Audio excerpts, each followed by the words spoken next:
நீங்கள் திமுகவை எதிர்த்து விமர்சிப்பது உங்களுக்கான அரசியல்,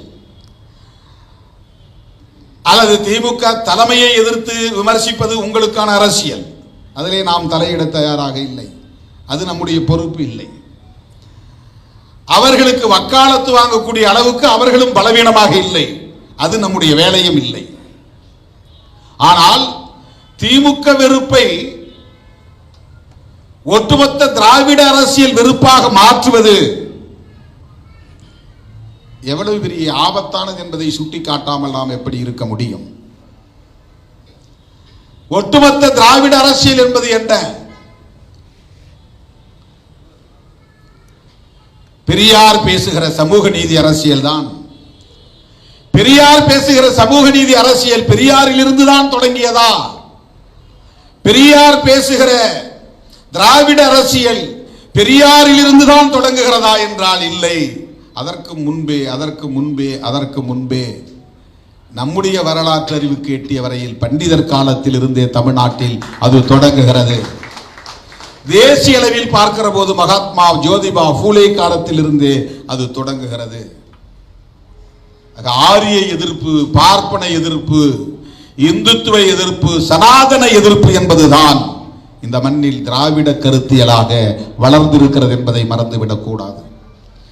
திமுக எதிர்ப்பு திராவிட கருத்தியல் எதிர்ப்பாக மாறுகிற போது நாம் குறுக்கிட வேண்டியிருக்கிறது. திராவிடம் என்பது திமுக அரசியலோடு மட்டுமே தொடர்புடையதல்ல. திராவிடம் என்பது கலைஞர் குடும்பத்தோடு தொடர்புடையதாக மட்டும் இல்லை, குடும்பத்தோடு மட்டுமே தொடர்புடையதல்ல. திராவிடம் என்பது பண்டிதருக்கு முன்னரே இந்த மண்ணில் உயிர்ப்போடு இருந்திருக்கிறது. பக்தி இயக்க காலத்திலேயே திராவிட சொல் இங்கே புழக்கத்தில் இருந்திருக்கிறது. சைவ மடங்களே அப்படித்தான் இங்கே தோற்றம் பெற்றிருக்கின்றன, திராவிட இயக்கமாகத்தான் தோற்றம் பெற்றிருக்கின்றன. ஆக திராவிடத்தால் வீழ்ந்தோம் என்று சொல்லுவதன் மூலம் சாதியத்தால் வீழ்ந்தோம் என்பதை மறைக்க முயற்சிக்கிறீர்கள் என்றுதானே தோன்றுகிறது. திராவிடத்தால் வீழ்ந்தோம் என்று சொல்லுவதன் மூலம் ஆரியத்தால் வீழ்ந்தோம் என்று கூறிய பண்டிதரின் கருத்தியலை மூடி மறைப்பதாகத்தானே தோன்றுகிறது. தென்னகத்தில் தான் திராவிடம் சரி, வட இந்தியாவில் திராவிடம் இல்லை. தென்னகத்தில் தான் பெரியார், வட இந்தியாவில் பெரியார் அரசியல் இல்லை. தென்னகத்தில் தான் திமுக, வட இந்தியாவில் திமுக இல்லை. இந்த திராவிட இயக்கங்களால் தான் தமிழர்கள் ஒன்று சேர முடியாமல் வீழ்ந்து போடும் என்று சொன்னால், வட இந்தியாவில் பார்ப்பனர், சத்திரியர், வைசியர், சூத்திரர் என்று பாகுபாடு இருக்கிறதே. சூத்திரர்கள் அடிமைகளாக உழலுகிறார்களே, பஞ்சமர்கள் அங்கே இன்னும் தீட்டுப்படாதவர்களாக, தீண்டப்படாதவர்களாக இருக்கிறார்களே, அவர்கள் எப்படி வீழ்ந்தார்கள்? வட இந்திய மாநிலங்களில் அவர்கள் வீழ்ந்து போனதற்கு எது காரணம்? பெரியார் இயக்கம் காரணமா? உத்தரப்பிரதேசத்தில் சாதிய கொடுமை இல்லையா? மகாராஷ்டிராவில் சாதிய கொடுமைகள் இல்லையா? வர்ண பாகுபாடுகள் இல்லையா? வன்கொடுமைகள் இல்லையா? பெண்களுக்கு எதிரான வன்கொடுமைகள் இல்லையா? மக்கள் ஒற்றுமை இப்படித்தானே சிதைந்தது. வர்ண பாகுபாடுகளால் தானே சிதைந்தது. சாதிய பாகுபாடுகளால் தானே சிதைந்தது. சின்னஞ்சிறு குழுக்களாக சிதறி போயின. இது இந்தியா முழுவதும் இருக்கின்றனவா இல்லையா? வட இந்தியாவிலும் இவை இன்றும் தொடர்கின்றனவா இல்லையா? அப்படி என்றால் அங்கே அந்த பாகுபாடுகள் நீடித்திருப்பதற்கும் நிலைத்திருப்பதற்கும் திராவிடமா காரணம்? இந்தியா முழுவதும் இது ஒரே பண்பாக இருக்கிறது, ஒரே பண்பாடாக இருக்கிறது. சாதியம் மக்களை கூறு போட்டு உடைக்கிற மக்களை பிளவுபடுத்தி இருக்கிறது. ஆரியத்தால் வீழ்ந்தோம் என்பதுதான் வரலாற்று உண்மை. திராவிடத்தால் பார்ப்பனியத்தை வீழ்த்தினோம் என்பதுதான் தமிழர் வரலாற்று உண்மை.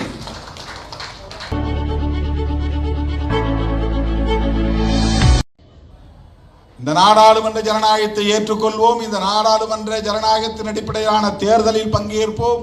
இந்த நாட்டுக்கான கான்ஸ்டிடியூஷன் என்கிற அரசமைப்பு சட்டத்தை ஏற்றுக்கொள்வோம். ஆனால் தமிழ் தேசியம் பேசுவோம். வடவர் ஆதிக்கத்தை எதிர்க்க மாட்டோம், ஆரிய ஆதிக்கத்தை எதிர்க்க மாட்டோம். தெலுங்கு எதிர்ப்பை முன்னிறுத்துவோம். இது தமிழ் தேசியமாக இருக்க முடியாது. இது தமிழ் தேசியம் என்று நம்புகிற மக்களை ஏய்க்கிற தேசியமாகத்தான் இருக்க முடியும். உலகம் முழுவதும் இப்போது தேசியவாதம் கோலோச்சுகிறது. இந்தியாவில் மொழிவழி தேசியவாதமும் இருக்கிறது, மதவழி தேசியவாதமும் இருக்கிறது. பாஜகவும் தேசியவாதம் பேசுகிற கட்சிதான். தேசியவாதம் என்றால் காங்கிரசுக்கு மட்டும் உரியதல்ல, அது தேசிய உணர்வு. அவர்கள் பேசுவது நாம் எல்லாம் ஒரே இந்தியன் என்கிற தேசிய உணர்வு, அவ்வளவுதான் அவர்கள் பேசுகிற தேசியவாதம். நாங்கள் இந்தியர்கள், எங்களுக்கு மதம் இல்லை, எங்களுக்கு மொழி இல்லை என்று சொல்லுவது அந்த தேசியவாதம். எங்களுக்கு மதம் உண்டு, எங்கள் மதமே பெரிய மதம், எங்கள் மதமே அரச மதம், எங்கள் மதத்தின் பெயரிலே இந்த நாட்டின் பெயர் இருக்க வேண்டும் என்பது பாஜக பேசுகிற மதவழி தேசியவாதம். நாங்கள் இந்தியர்கள் இல்லை, தமிழர்கள் என்று பேசுவது இனவழி தேசியவாதம். நாங்கள் இந்தியர்கள் இல்லை, தமிழர்கள் என்று சொன்னால் நாங்கள் இந்திய நாட்டோடு இல்லை, தமிழ்நாடாக இருக்கிறோம் என்பதுதான் அடுத்த பதிலாக இருக்க முடியும். நாங்கள் இந்திய நாட்டோடு இருக்கிறோம் என்று சொல்லிக்கொண்டே பேசினால் அது அரசமைப்பு சட்டத்திற்கு உட்பட்ட மொழி உரிமை, இன உரிமை, மாநில உரிமை என்கிற வரையறைகளோடு கூடிய ஒரு தேசியவாதம். அது ஒரு செமி கலோனியலிசம் என்பார்களே, அதை போல ஒரு செமி நேஷனலிசம், அரை காலனித்துவம் என்பார்கள், அரை காலனியவாதம் பாங்க, அரை நிலப்பிரபுத்துவம் பாங்க, செமி ஃபியூடல் அப்படிம்பாங்க, செமி கலோனியல் என்று சொல்வார்கள். அந்த மாதிரி ஒரு செமி நேஷனலிசம் என்று சொல்லலாம். அது ஒரு லிங்குஸ்டிக் நேஷனலிசம். நேஷன் இருந்தால் தானே நேஷனலிசம், தேசம் இருந்தால் தானே தேசியம். தேசம் என்பதும் தமிழ் சொல் இல்லை, தேசியம் என்பதும் தமிழ் சொல் இல்லை. நாடு என்பதுதான் தமிழ். அப்படின்னா நாட்டியம்னு சொன்னாதான் தமிழ் தேசியவாதமாக முடியும். நாட்டியம்னு சொல்ல முடியாது. நாட்டை நாட்டியம் தான் சொல்ல முடியும். தேசம் தேசியம் அது தமிழ் சொல் இல்லை என்றால் நாடு நாட்டியம் அல்லது நாடியம் அப்படின்னு சொல்லணும். நாடியம்னா இலக்கண பிழை, நாட்டியம்னா பொருள் வேற மாதிரி போகும். அதனால மொழியை பிடிச்சிட்டு தொங்கக்கூடாதுங்கிறதுக்காக சொல்றேன். மொழி உணர்வு வேண்டும், மொழியை பிடித்து தொங்கக்கூடாது. மொழி உரிமை வேண்டும், மொழியை பிடித்து தொங்கக்கூடாது. மொழி பாதுகாப்பு வேண்டும், மொழியை பிடித்து தொங்கக்கூடாது. ஏன் இதை சொல்லக்கூடாது என்றால் மக்களை குழப்பக்கூடாது. ஏன் மக்களை குழப்பக்கூடாது என்றால் அரசியலை மடைமாற்றம் செய்யக்கூடாது, திசை திருப்பக்கூடாது. ஏன் திசை திருப்பக்கூடாது என்றால் உண்மை பகைவர்களை விட்டுவிடக் கூடாது, உண்மை எதிரிகளை விட்டுவிடக் கூடாது, மக்கள் எதிரிகளை விட்டுவிடக் கூடாது. ஈழ விடுதலைக்கும் உண்மையான எதிரி என்பது யார் என்பதை காட்ட வேண்டும். அதை கருணாநிதி எதிர்ப்புக்குள் சுருக்கிவிடக் கூடாது. உண்மையிலேயே ஈழ விடுதலையின் எதிரி யார், இதை அடையாளப்படுத்துவதன் மூலம்தான் மாவீரர் நாள் கொண்டாடுவதின் பொருள் வலிமை மிக்கதாக மாறும். திட்டமிட்டே திராவிடர்கள் தமிழர்கள் எழுச்சி பெற்றுவிடக் கூடாது என்பதற்காக, தமிழ் தேசிய அரசியல் வளர்ந்துவிடக் கூடாது என்பதற்காக, அவர்கள் அதிகாரத்தில் இருக்க வேண்டும் என்பதற்காக தவறாக போதித்து தமிழர்களை ஏய்த்து பிழைக்கிறார்கள், பிழைத்தார்கள், பிழை செய்தார்கள். பெரியார் அப்படிப்பட்ட வரலாற்று பிழையை செய்திருக்கிறார். பெரியாரை அடிக்கிறார்கள் என்றால் அடுத்த அடி அம்பேத்கர் மீது விடும், கவனமாக இருக்க வேண்டும். உங்களுக்கு பெரியாரே அந்நியர் என்றால் அம்பேத்கர் எப்படி சொந்தக்காரராக முடியும்? அம்பேத்கரும் உங்களுக்கு அந்நியராகிவிட்டால் மார்க்சை நீங்கள் எப்படி ஏற்றுக்கொள்ள முடியும்? இது எவ்வளவு மோசமான ஒரு இனவாத அரசியல், எவ்வளவு மோசமான ஒரு அடையாள அரசியல். மாமேதை மார்க்சை நீங்கள் அந்நியர் என்று ஏற்று சொல்ல முடியுமா? அப்படி புறந்தள்ள முடியுமா? புரட்சியாளர் அம்பேத்கரை தமிழர் அல்லாதவர் என்று நீங்கள் புறந்தள்ள முடியுமா? தமிழராய் உணர்ச்சி பெற வேண்டும் என்பது வேறு. மொழி உரிமைக்காக, இன உரிமைக்காக அந்த உணர்வு வேண்டும் என்பது வேறு. அந்த தனித்துவம் என்பது வேறு. அதற்கான போராட்ட களம் தேவை என்பது வேறு. ஆனால் அது இனவாதமாக மாறி இன வெறுப்பாக பரிணாமம் பெறுவது ஆபத்தானது.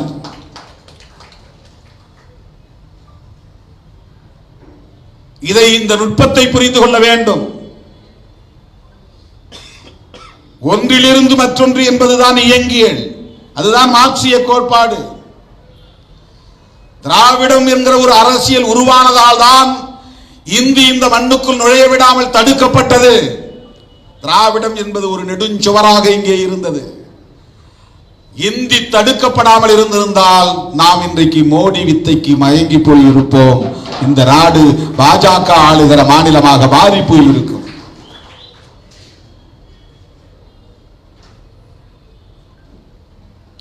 சமஸ்கிருதமயமாகி இருக்கும். தடுக்கப்பட்டது. வடவர் ஆதிக்கம் தடுக்கப்பட்டது. ஆரியர் மேலாதிக்கம் தடுக்கப்பட்டது.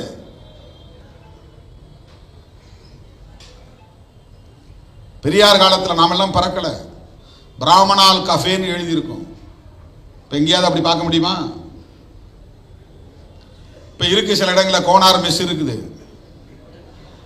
நாயுடு ஹால் இருக்கு. ஆனா அங்கெல்லாம் தீண்டப்படாதவர்கள் உள்ளே அனுமதி இல்லைன்னு எழுத கிடையாது. தொழுநோயாளிகளுக்கு அனுமதி இல்லைன்னு எழுத கிடையாது.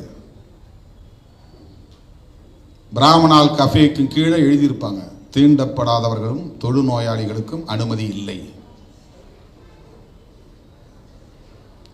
பேருந்துகளில் அப்போது இருந்திருக்கிறது. WPA சவுந்தரபாண்டியனார் அதற்காக போராடிய வரலாற்று குறிப்பை நாம் பார்க்க முடிகிறது. அதில் தீண்டப்படாதவர்கள் ஏறக்கூடாது, தொழுநோயாளிகள் ஏறக்கூடாதுன்னு எழுதியிருக்கிறாங்க. அப்போ போய் இவங்க அழிச்சாங்க. அதை அழிக்க வைத்தது திராவிட இயக்கம். பிராமணால் கஃபே என்கிற பெயரை அழிக்க வைத்தது திராவிட இயக்கம். எவ்வளவு பெரிய புரட்சி! இதை போய் சர்வசாதாரணமாக மிக இயல்பாக திராவிடம் என்று இளக்காரமாக பேசி, இழிவாக பேசி, ஒட்டுமொத்த கருத்தியலையே, ஒரு வரலாற்றையே மூடி மறைப்பது, திசை திருப்புகிற, மடைமாற்றுகிற ஒரு அரசியல். ஈழ விடுதலை போராட்டம் முறியடிக்கப்பட்டதில் வல்லரசுகளுக்கு இருக்கிற பங்கை எடுத்து சொல்லாமல், உலகளாவிய சிக்கலை எடுத்து உரைக்காமல், புலம்பெயர்ந்த தமிழர்கள் ஒருங்கிணைவதற்கான தேவையை எடுத்து சொல்லாமல், அதை திமுக எதிர்ப்பு, கருணாநிதி எதிர்ப்பு என்று போய் சுருக்கி திசை திருப்பி விட்டது போல ஈழ விடுதலை போராட்டம் முறியடிக்கப்பட்டதற்கும் கருணாநிதிக்கும் என்ன சம்பந்தம் என்று யாரும் கேள்வி. சொல்லிலே வேண்டுமானால் மாறுபாடு இருக்கலாம். திராவிடம் என்பது வேறு, தமிழ் தேசியம் என்பது வேறு என்று சொல்லில் வேறுபாடு இருக்கலாம். அந்த திராவிடம் தான் இந்தியை எதிர்த்தது. இந்தி எதிர்ப்பு என்பது தமிழர்களுக்கானது தானே. தமிழ் மொழியை பாதுகாப்பதற்கான போராட்டம் தானே. திராவிட இயக்கம் தானே இந்தி திணிப்பை எதிர்த்தது. இந்தி திணிப்பை எதிர்ப்பது தமிழ் தேசியத்திற்கு ஆதரவானதா, எதிரானதா? மாநில உரிமைகளை கோரியது திராவிட இயக்கங்கள் தானே, பெரியார் இயக்கங்கள் தானே. மாநில உரிமைகள் கோருவது தமிழ் தேசியத்திற்கு எதிரானவையா, தமிழ் தேசியத்திற்கு ஆதரவானவையா? சமஸ்கிருதமயமாதலை எதிர்த்தது பெரியார் இயக்கங்கள் தானே, திராவிட கட்சிகள் தானே. சமஸ்கிருதமயமாதலை எதிர்த்தது தமிழ் தேசியத்திற்கு எதிரானதா, தமிழ் தேசியத்திற்கு ஆதரவானதா? தமிழ் எழுத்துக்களில் சீர்திருத்தம் கொண்டு வந்து எளிமைப்படுத்தியது பெரியார் தானே. அது தமிழ் தேசியத்திற்கு எதிரானதா, தமிழ் தேசியத்திற்கு பகையானதா, ஆதரவானதா?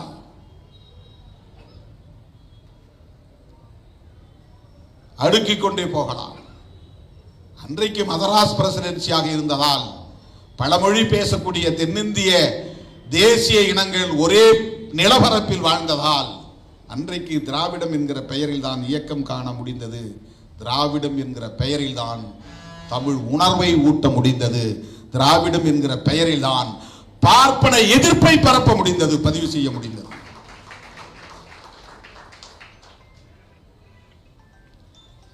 ஜோதிபா பூலே ஏன் இப்படி ஒரு போராளியாக மாறினார் என்பதை குறித்து அண்மையிலே ஒரு நூலில் படித்தேன். ஏதோ ஒரு பேரணி, அந்த பேரணியில் தன்னுடைய சக நண்பர்களோடு அவர் நடந்து போகிறார். சக நண்பர்கள் யார் என்றால் பிராமணர்கள். பிராமணர்கள் எல்லாம் நடந்து போகிற ஒரு ஊர்வலத்தில் அவரும் நடந்து போன போது அவர் பிராமணர் இல்லை என்பதை தெரிந்து கொண்ட அந்த இளைஞர்கள், அடே சூத்திர பயலே, நீயும் எங்களோடு சமமாக நடந்து வருகிறாயா என்று அவரை கேலி செய்து அவரை இழிவுபடுத்தி அவரை அந்த ஊர்வலத்தில் இருந்து விரட்டி அடிக்க முயற்சித்திருக்கிறார்கள். இது அவரை காயப்படுத்தி இருக்கிறது. அதனால் அவரை ஆழமாக சிந்திக்க வைத்தது. எங்கெங்கு காணிலும் பார்ப்பன ஆதிக்கமே மேலோங்கி இருக்கிறது என்பதை உணர்ந்து கொண்ட அவர் பார்ப்பன எதிர்ப்பை தன் வாழ்நாள் கடமையாக அவர் ஏற்றுக்கொண்டார் என்று நாம் அவருடைய வரலாற்று குறிப்பில் இருந்து அறிய முடிகிறது. அவர் ஒரு தலித் அல்ல.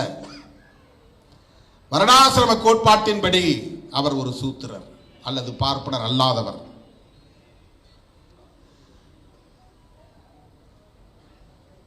ஈழத்தை பொறுத்தவரையில் இலங்கை நாட்டில் இருக்கும் ஒரு நிலப்பரப்பு என்று தமிழர்கள் யாரும் கருதியதில்லை. தமிழ்நாட்டின் இன்னொரு பகுதி கடல் தாண்டி இருக்கிறது என்றுதான் கருதி வந்தார்கள். பண்டிதர் காலத்தில் இருந்தே ஈழம் கடல் தாண்டி இலங்கை என்கிற ஒரு தேசத்திலே இருப்பதாக அப்போது தோன்றவில்லை. ஏனென்றால் பிரிட்டிஷார் காலத்தில் இலங்கையும் பிரிட்டிஷ் இந்தியாவோடு இணைந்துதான் இருந்தது. அவருடைய சாம்ராஜ்யம். மதராஸ் பிரசிடென்சி எப்படி அவனுடைய கட்டுப்பாட்டில் இருந்ததோ அப்படி இலங்கை தீவும் ஒட்டுமொத்தமாக அவன் கட்டுப்பாட்டில் இருந்தது. ஆகவே அவனை பொறுத்தவரையில் அது ஒரே மாவட்டம் தான். ஒரே மாவட்டம். எது? இலங்கையில் உள்ள யாழ்ப்பாணமும் அந்த வடக்கு கிழக்கு மாகாணங்கள் நம்மை பொறுத்தவரையில் தமிழ் மாவட்டங்களோடு இணைந்தவை. அந்த உணர்வு தான் அப்போது இருந்தது. அதுபோலத்தான் ஒட்டுமொத்த மதராஸ் மாகாணத்தில் இருந்தவர்கள் அனைவரும் ஒரே இனத்தவர் என்கிற உணர்வு இருந்தது. இன்னைக்கு ஒரு காலத்தில் வெறும் சவுத் ஆர்காடா இருந்தப்ப எல்லோரும் நாமெல்லாம் சவுத் ஆர்காடு நினைச்சோம். அதுக்கப்புறம் மாவட்டம் பிரிக்க நீ காஞ்சிபுரம், நான் செங்கல்பட்டு, நான் திருவள்ளூர், நமக்குள்ள ஒரு பாகுபாடு உருவாயிருக்கு. ஆனால் இது பிரிக்கப்படாத போது south Arcot, north Arcot. North Arcot இன்னைக்கு வேலூர்னு ஆகி போச்சு, ராணிப்பேட்டைன்னு ஆகி போச்சு, திருவண்ணாமலைன்னு ஆகி போச்சு, அந்த பக்கம் திருப்பத்தூர், இப்படி 4-5 மாவட்டங்கள் ஆகி போச்சு. இப்போ நீ வேற மாவட்டம், நான் வேற மாவட்டங்கிற உணர்வு இயல்பாக வந்துருச்சு. ஏன் எல்லைக்குள்ள நீ வர? நீ இந்த ஒன்றியத்தை பார்க்காத, நீ இங்கே போஸ்டர் ஓட்டுற வேலை வச்சுக்காத. ஆனால் அது ஒன்றா இருந்தப்ப நார்த் ஆர்காடு. அப்போ நார்த் ஆர்காடுங்கிற உணர்வோடு தான் அப்போது பிறந்தவன் இயங்கி இருப்பான். அதை போல மதராஸ் மாகாணம் என்பது விசாகப்பட்டினம் வரையில் நீண்டிருந்தது. ஹைதராபாத் எல்லாம் மதராஸ் மாகாணம் தான். ஏன் பெங்களூர் வரையிலும் மதராஸ் மாகாணம் தான். கேஜிஎஃப் மதராஸ் மாகாணம் தான். கேரளாவிலே சில பகுதிகள் மதராஸ் மாகாணம் தான்.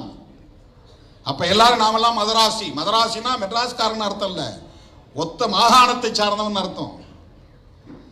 அவன் தெலுங்கு பேசுறவனாவும் இருப்பான், மலையாளம் பேசுறவனாவும் இருப்பான், தமிழ் பேசுறவனாவும் இருப்பான், கன்னடம் பேசுறவனாவும் இருப்பான். மதராசின்னா டெல்லிக்கு போனா மதராசியாம்பா. மதராசியான்னா மதராஸ் பிரசிடென்சியான்னு அர்த்தம். சென்னை மாகாண பகுதியை சார்ந்தவனான்னு அர்த்தம். அவன் தெலுங்கனாவும் இருப்பான், மலையாளியாவும் இருப்பான், அது வேற. ஆனா அவனை பொறுத்தவரை மதராசி. கொல்கத்தா பிரசிடென்சி என்பதை போல மதராஸ் பிரசிடென்சி, பாம்பே பிரசிடென்சி, இதுதான் பிரிட்டிஷ் கட்டுப்பாட்டில் இருந்தது. இதுக்கிடையில் அங்கங்க சமஸ்தானங்கள் இருந்தது. சமஸ்தானம் பிரிட்டிஷ் கட்டுப்பாட்டில் கிடையாது, வெள்ளைக்காரன் ஆட்சியில கிடையாது. அதெல்லாம் சமஸ்தான அரசுகள் தனி.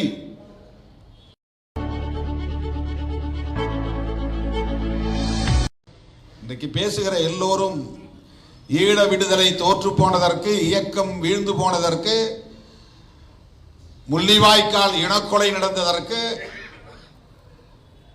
தமிழ்நாட்டுக்குள்ளே கொண்டு வந்து திமுகவுக்குள்ளே சுருக்கி வைத்து அதன் பரிமாணத்தை முற்றாக மழுப்பி விடுகிறார்கள்.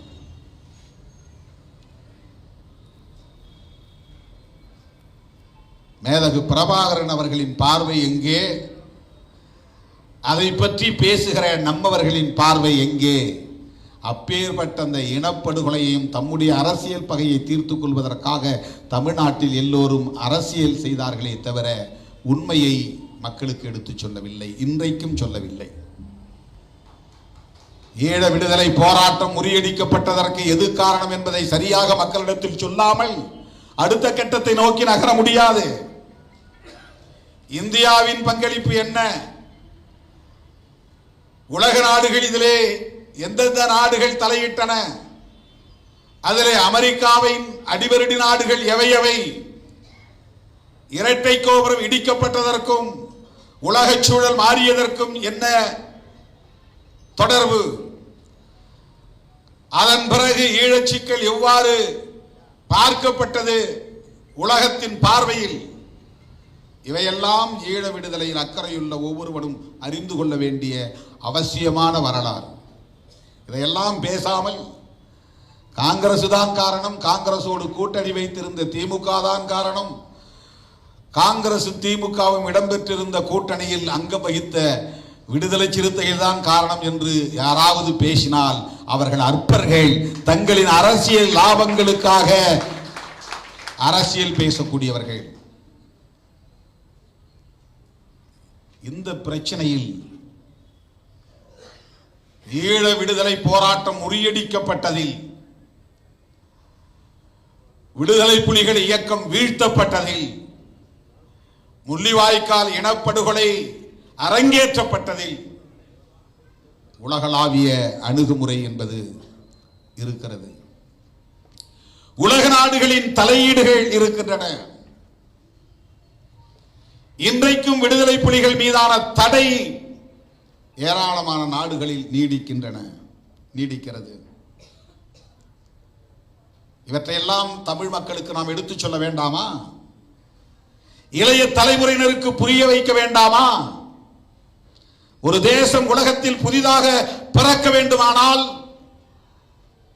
ஏகாதிபத்திய நாடு ஒன்றின் ஆதரவு இல்லாமல் அது நிகழாது. ஏதாவது ஒரு வல்லரசின் துணையோடு தான் ஒரு புதிய தேசம் பிறக்க முடியும்.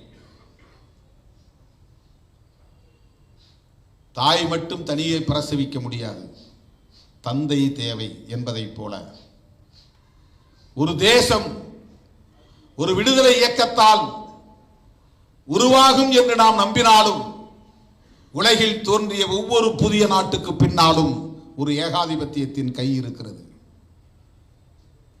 ஒரு வல்லரசின் கை இருக்கிறது. உலகம் முழுவதும் விடுதலை இயக்கங்கள் வீழ்த்தப்பட்ட வரலாற்றின் பின்னணியில் ஒரு ஏகாதிபத்தியம் இருக்கிறது, அல்லது பல ஏகாதிபத்திய நாடுகளின் சதித்திட்டங்கள் இருக்கின்றன. ஆக வல்லரசுகளின் துணை இல்லாமல் ஒரு புதிய நாட்டை உருவாக்கிவிட முடியுமா என்றால் முடியவே முடியாது. இந்த வரலாற்று உண்மையை முதலில் தமிழ் இளைஞர்களுக்கு நாம் சொல்லித்தர வேண்டும். நாம் இங்கே முழக்கம் எழுப்பினோம், வென்றெடுப்போம் வென்றெடுப்போம் தமிழ் ஈழத்தை வென்றெடுப்போம் என்று. அது வெற்று முழக்கமாக போய்விடும். அது ஒரு நம்பிக்கை முழக்கமாக மாற வேண்டுமானால் ஒவ்வொரு தமிழ் இளைஞனின் சிந்தனைக்குள்ளும் ஒரு நாட்டின் விடுதலை போராட்டத்திற்கான வரலாற்றை சொல்ல வேண்டும், வழிமுறைகளை சொல்ல வேண்டும், வல்லரசுகளின் பங்களிப்பை சொல்ல வேண்டும், வெற்றி பெற்ற நாடுகளின் வரலாறும் வீழ்ச்சியடைந்த போராட்ட வரலாறும் ஒவ்வொருவருக்கும் தெரிந்தாக வேண்டும். நம்மூர் அரசியலுக்காக, உள்ளூர் அரசியலுக்காக யாரோ ஒருவர் மீது பழி போட்டுவிட்டு தமிழ் இளைஞர்களை நாம் முனைமெழுங்க செய்யக்கூடாது. அவர்களின் போர்க்குணத்தை நீர்த்து போக செய்யக்கூடாது. அதை வெறுப்பு அரசியலாக மாற்றிவிடக்கூடாது. நமக்கு திமுகவுக்கு எதிரான விமர்சனங்களில் ஒன்றும் பெரிய கவலை இல்லை, அதை திமுக பார்த்துக் கொள்ளும், அது வேறு. ஆனால் அதை வெறும் திமுக வெறுப்பு அரசியலாக மட்டுமே மாற்றுவது என்பது ஈழ விடுதலை அரசியலுக்கு எதிரானது. அது ஈழ விடுதலை அரசியலுக்கு எதிரானது, ஒரு விடுதலை அரசியலுக்கு எதிரானது. இன்றைக்கு பேசுகிற எல்லோரும் ஈழ விடுதலை தோற்று போனதற்கு, இயக்கம் வீழ்ந்து போனதற்கு, முள்ளிவாய்க்கால் இனக்கொலை நடந்ததற்கு, தமிழ்நாட்டுக்குள்ளே கொண்டு வந்து திமுகவுக்குள்ளே சுருக்கி வைத்து அதன் பரிமாணத்தை முற்றாக மழுப்பி விடுகிறார்கள்.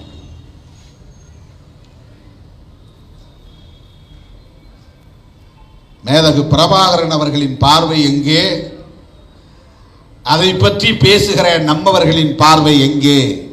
அப்பேற்பட்ட அந்த இனப்படுகொலையையும் தம்முடைய அரசியல் பகையை தீர்த்துக் கொள்வதற்காக தமிழ்நாட்டில் எல்லோரும் அரசியல் செய்தார்களே தவிர உண்மையை மக்களுக்கு எடுத்துச் சொல்லவில்லை, இன்றைக்கும் சொல்லவில்லை. ஈழ விடுதலை போராட்டம் முறியடிக்கப்பட்டதற்கு எது காரணம் என்பதை சரியாக மக்களிடத்தில் சொல்லாமல் அடுத்த கட்டத்தை நோக்கி நகர முடியாது. இந்தியாவின் பங்களிப்பு என்ன? உலக நாடுகள் இதிலே எந்தெந்த நாடுகள் தலையிட்டன? அதிலே அமெரிக்காவின் அடிவருடி நாடுகள் எவை எவை? இரட்டை கோபுரம் இடிக்கப்பட்டதற்கும் உலக சூழல் மாறியதற்கும் என்ன தொடர்பு? அதன் பிறகு ஈழச்சிக்கல் எவ்வாறு பார்க்கப்பட்டது உலகத்தின் பார்வையில்? இவையெல்லாம் ஈழ விடுதலையில் அக்கறையுள்ள ஒவ்வொருவரும் அறிந்து கொள்ள வேண்டிய அவசியமான வரலாறு. இதையெல்லாம் பேசாமல் காங்கிரசு தான் காரணம், காங்கிரசோடு கூட்டணி வைத்திருந்த திமுக தான் காரணம், காங்கிரசு திமுகவும் இடம்பெற்றிருந்த கூட்டணியில் அங்கம் வகித்த விடுதலை சிறுத்தைகள் தான் காரணம் என்று யாராவது பேசினால் அவர்கள் அற்பர்கள், தங்களின் அரசியல் லாபங்களுக்காக அரசியல் பேசக்கூடியவர்கள்.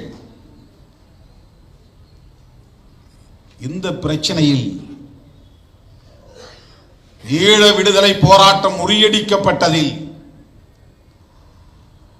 விடுதலை புலிகள் இயக்கம் வீழ்த்தப்பட்டதில், முள்ளிவாய்க்கால் இனப்படுகொலை அரங்கேற்றப்பட்டதில் உலகளாவிய அணுகுமுறை என்பது இருக்கிறது.